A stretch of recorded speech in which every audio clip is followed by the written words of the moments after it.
The Milwaukee Bucks are meeting Jay Crowder in a new development. The Suns have been granted permission to meet with Jay Crowder.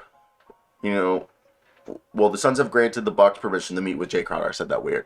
Yeah, I said that weird. I said that weird, and I realized I said it weird. The Suns have given permission to the Milwaukee Bucks to meet with Jay Crowder. This is from The Athletic. The Bucks are believed to be the only team that has received permission to visit one-on-one with Crowder. Those sources have also indicated multiple teams, including the Miami Heat and the Hawks, remain interested in Jay Crowder, who is seen by championship-contending teams as a fortifying acquisition at the trade deadline. Now, both the Suns and Bucks have had serious engagements about this. We talked about this here on the NBA show. We talked about it on my personal channel, that there was a proposal that they put out there, and they just told the Suns, this is the offer, take it or leave it, we're not improving it.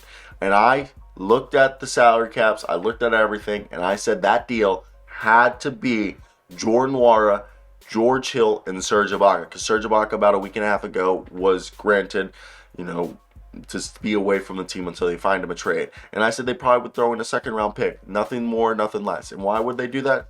George Hill's their fourth, guard at this point. Jordan Nwora, they signed him to an extension. He's tradable now. He's got another year on his extension.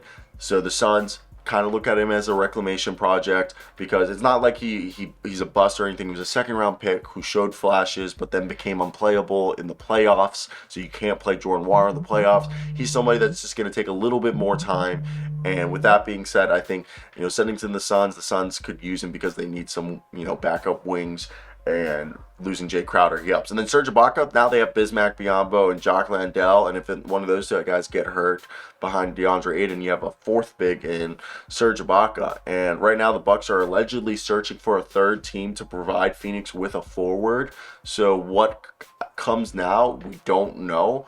But with that being said, when I think of that, I'm like, oh, they probably are cool with George Hill, maybe Jordan Nwora, but they probably don't want Ibaka, or maybe they don't even want Jordan Nwora because they realize we can't play in the playoffs. So they're calling up the Phoenix Suns, and they're like, they're calling up the Phoenix Suns and like, hey, we want to do this deal, but I know you guys don't want Nwora, so let's call up the Rockets. The Rockets really like young guys, so maybe Rockets are like, oh, Jordan Nwora could be become the vet in the room, who's 23, 24. Maybe we can say, here's Ibaka and Nwora, and we send them all 6 second-round picks, and they send them. This is a deal that I don't think there should be a third team. If there's anything that you look at this deal, I think the deal's good.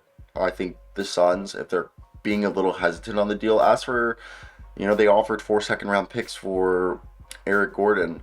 Maybe ask for an extra second round. I'm not going to say ask for 4 second-round picks for Jay Crowder, but maybe ask for 1 or 2 and keep the deal the same, because I think you get a forward in Jordan Nwora. And, you also get yourself a guard in George Hill, who's not actually terrible.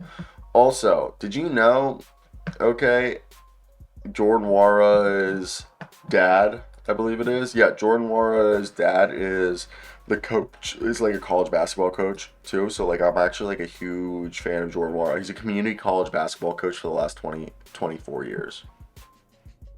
Yeah, same community college for 24 years. I think that's really cool. And he also, I guess he is the head coach of the Nigerian, he was the head coach of the Nigerian basketball team.